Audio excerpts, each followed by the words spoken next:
Olá amigos, bem-vindos ao canal Daniel Simões.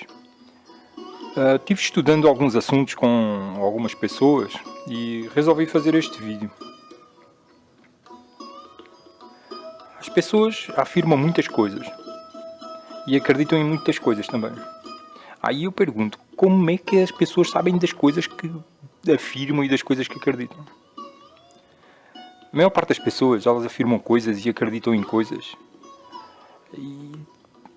e depois encaminham para textos escritos por outra pessoa, por um vídeo feito por outra pessoa. Ou seja, por experiência própria, as pessoas praticamente nada sabem realmente de maior parte daquilo que acreditam e pensam saber. Interessante, não é? Se examinarmos bem, quanto daquilo que pensamos saber e daquilo que acreditamos, nós sabemos realmente. Acreditamos nas coisas porque lemos em algum lugar, ou porque alguém nos interpretou o que está escrito em algum lugar, ou porque alguém simplesmente disse-nos que é assim, ou porque assistimos um vídeo no YouTube. E o mais interessante é que a base do sistema de crenças de muitas pessoas é construída em cima do sistema de crenças de outras pessoas. E essas outras pessoas, por sua vez, construíram o seu sistema de crenças em cima do sistema de crenças de outras pessoas, e é um ciclo infinito de repetição de crenças e rituais religiosos, alimentares, cósmicos. Mais uma vez, é extremamente importante examinarmos o quanto do que sabemos realmente sabemos. Quanto do que acreditamos realmente experimentamos, vivenciamos. Mas ainda vamos mais fundo. Mesmo as coisas que experimentamos precisam ser colocadas em questão. Não é porque a gente experimenta uma coisa que a gente já vai tomar isso como verdade. Mesmo quando temos uma determinada experiência, não é sensato nem inteligente criarmos todo um sistema de crenças em cima dessa coisa, dessa experiência.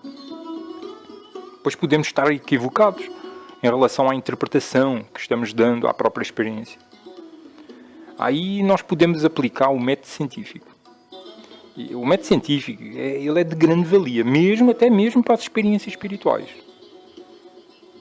O método científico é assim, tem 4 passos. O primeiro, observamos um fenómeno. Né? Observamos ou vivenciamos um fenómeno, né? Uma experiência.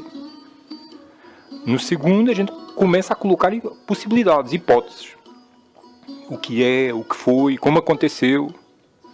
No terceiro passo, fazemos experiências por tentativa e erro.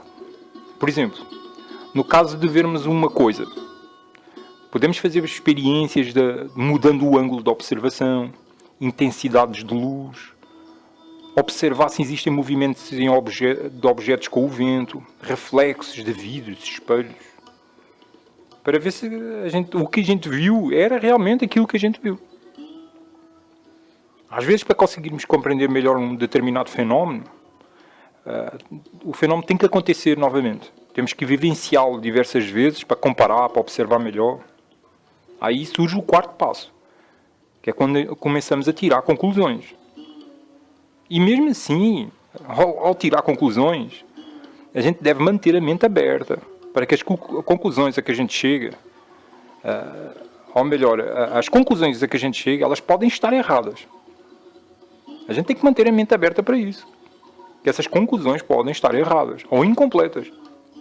E mais à frente, podem ter que ser abandonadas. Ou melhoradas. Ou substituídas. Temos que manter a mente aberta. É preciso examinarmos o seguinte.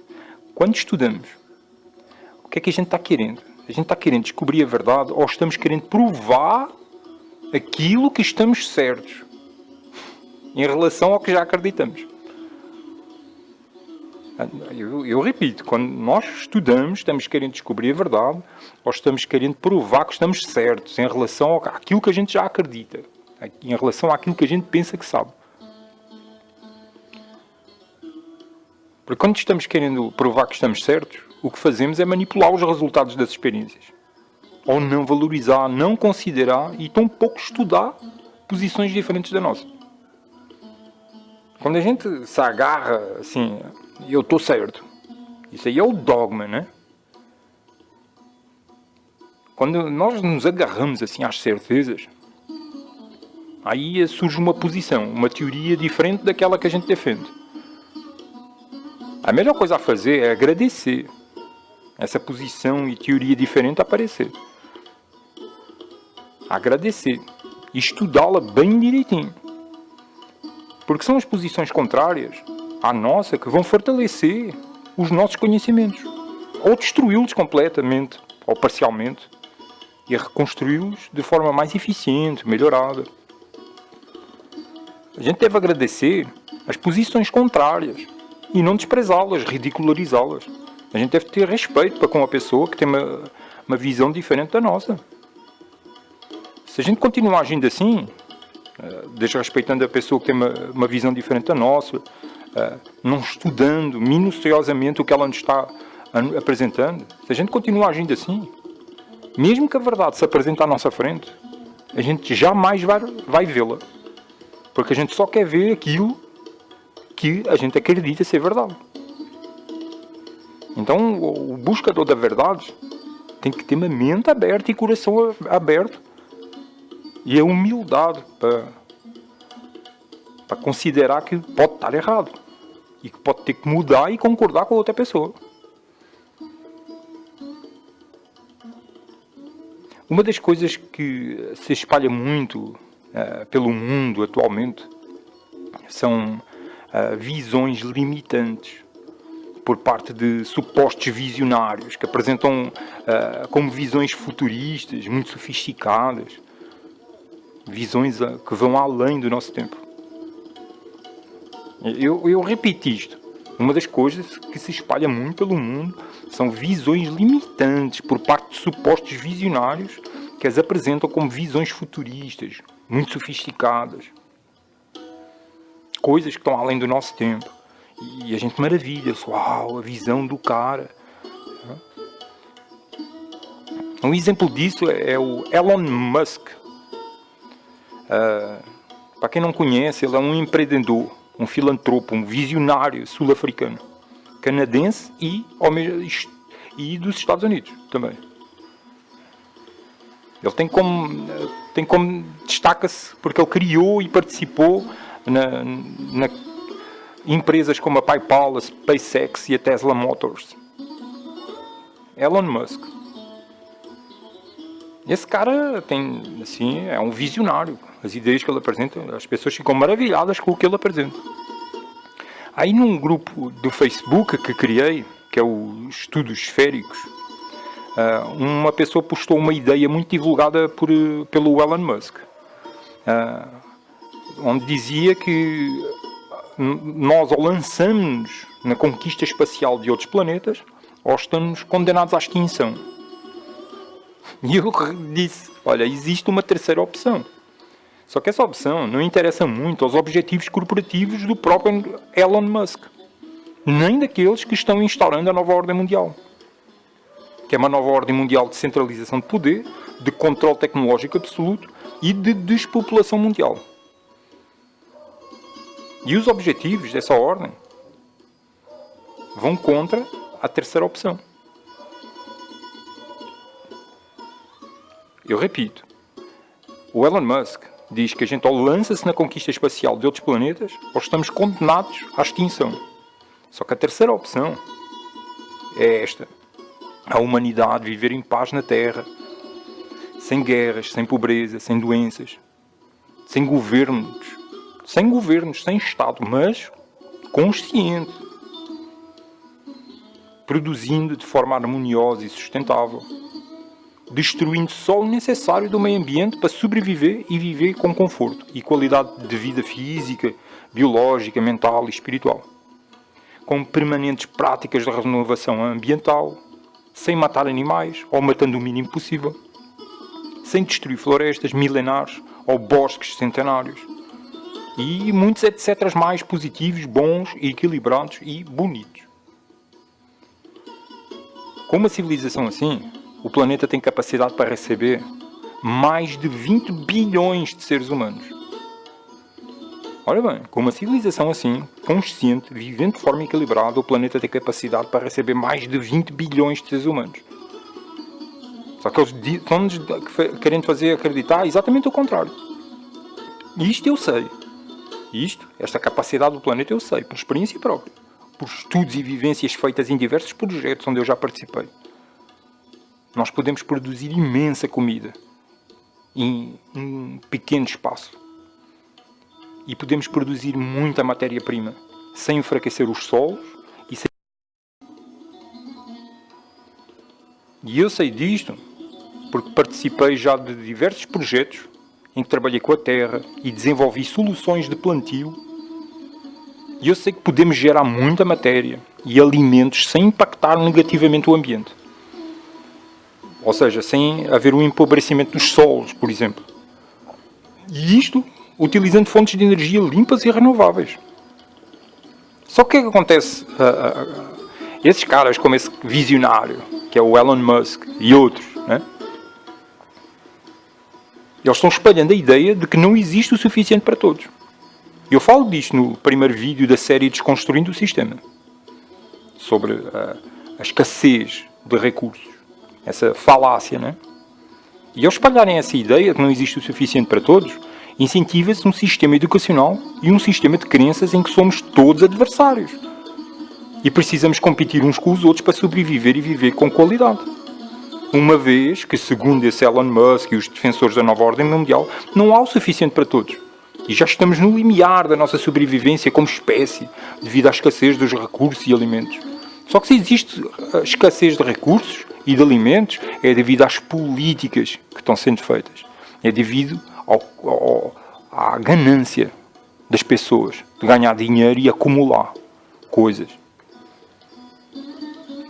Estão vendo bem o ciclo vicioso que aqui se apresenta? Essas visões apocalípticas de extinção da humanidade que o Elon Musk fala, servem para ele e para quem está instaurando a nova ordem mundial.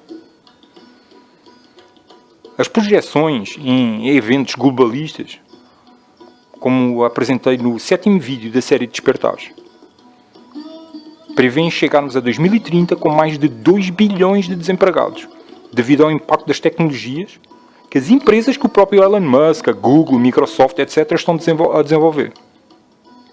E estas empresas jamais deixarão de desenvolver tais tecnologias.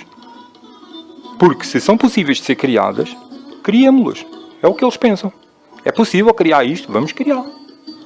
Eles não se freiam, não param. Mas as tecnologias, elas são boas e positivas quando as usamos de forma positiva. Mas como expus na primeira live, estas tecnologias são ao mesmo tempo expressões pobres dos poderes espirituais humanos. E são um reflexo da nossa preguiça em desenvolvermos espiritualmente como humanidade e civilização. A gente prefere fazer com que a matéria evolua em detrimento do espírito. E os poderes do mundo educam nesse sentido, para as pessoas focarem no desenvolvimento material. Não se focarem no desenvolvimento espiritual. As pessoas não têm tempo para isso. É uma corrida atrás da sobrevivência, do dinheiro, de pagar contas. Assim, com os poderes mundiais incentivando a pobreza espiritual e as visões de escassez de recursos, a existência de tantas pessoas no planeta é vista como um gravíssimo problema. Tanto por parte destes poderes seculares, como por maior parte da população, que permite que o seu sistema de crenças seja construído sem questionamento e em cima das informações que chega até ela. Por isso existem programas governamentais e supragovernamentais para a despopulação mundial. E a maior parte das pessoas não tem consciência disto e ainda participa de forma colaborativa, voluntariosa e alegre. Então, um exemplo, olha, basta ver quando acontece uma campanha de vacinação em massa. Ninguém sabe o que é que está dentro das vacinas. Que laboratórios criaram as vacinas. Que tipo de contrato foi feito entre tais laboratórios e o Estado e quem é que está ganhando dinheiro com isso. Mas o povo faz filas nos postos de saúde para serem vacinados. E para vacinar as crianças. Sem se interrogar minimamente. Entretanto, é preciso controlar toda a gente. E é preciso que as pessoas sejam educadas a se verem como adversárias, inimigas, desconfiando umas das outras. Para isso é preciso que elas acreditem que não existe o suficiente para todos. Assim as pessoas competem entre si. enquanto promessas de sucesso e estilos de vida luxuosos ficam assim brilhando lá adiante com os comerciais, com as novelas. É possível chegar naquele estilo de vida. Aí a frustração aumenta, o crime aumenta. E é preciso que as pessoas acreditem que somos todos potenciais terroristas e criminosos. É preciso que acreditem que a humanidade é má. E que por isso existem guerras, doenças e destruição de seres humanos. E isto tudo acontece porque as pessoas não se interrogam sobre o seu sistema de crenças. Não colocam em causa as coisas que acreditam e que sabem. A solução para a sobrevivência humana, a solução para os problemas civilizacionais que estamos vivendo, passa pelo coração das pessoas.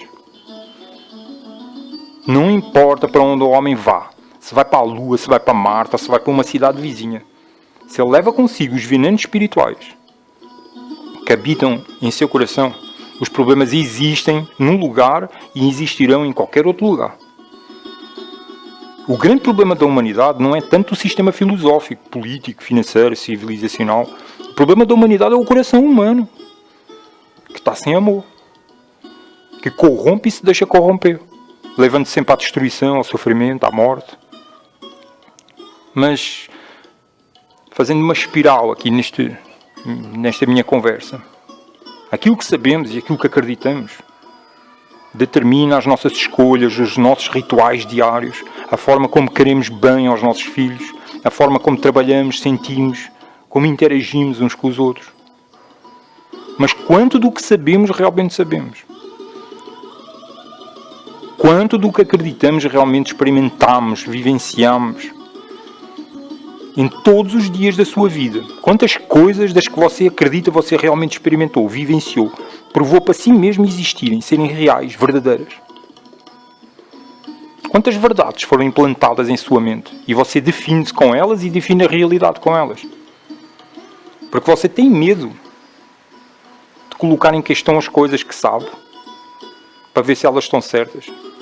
Você tem medo disso? Porque é que recusa aquilo que é diferente? Sem estudar direitinho para ver se o que é diferente não é afinal o que está certo. E não precisa ridicularizar, não. Precisa respeitar. Cuidado, os poderes da mentira são muito ardilosos, são inteligentes e poderosos. Mas o saber e o questionar, o saber, não se impõe. A gente não deve impor isso às pessoas. Ou não se deveria impor, né? Tudo depende do querer saber. Querer descobrir as perguntas certas. Porque uma coisa é certa. A realidade, tal e qual como nos apresentam, não faz muito sentido. Aí surge a pergunta, o que é a realidade, afinal? Depois de a gente descobrir algumas perguntas essenciais, devemos fazer a nós mesmos outra questão. O que posso fazer para saber as respostas às perguntas que faço? Lá mais adiante, se eu descobrir que tudo o que eu sei agora está errado, e eu tiver que desconstruir tudo o que eu sei agora, eu farei isso. Eu já fiz algumas vezes e continuo fazendo. E mudo completamente o meu paradigma, sem medo do julgamento alheio. Eu quero apenas saber a verdade. Bom, espero que vos sirva de alguma coisa estas minhas palavras e até à próxima!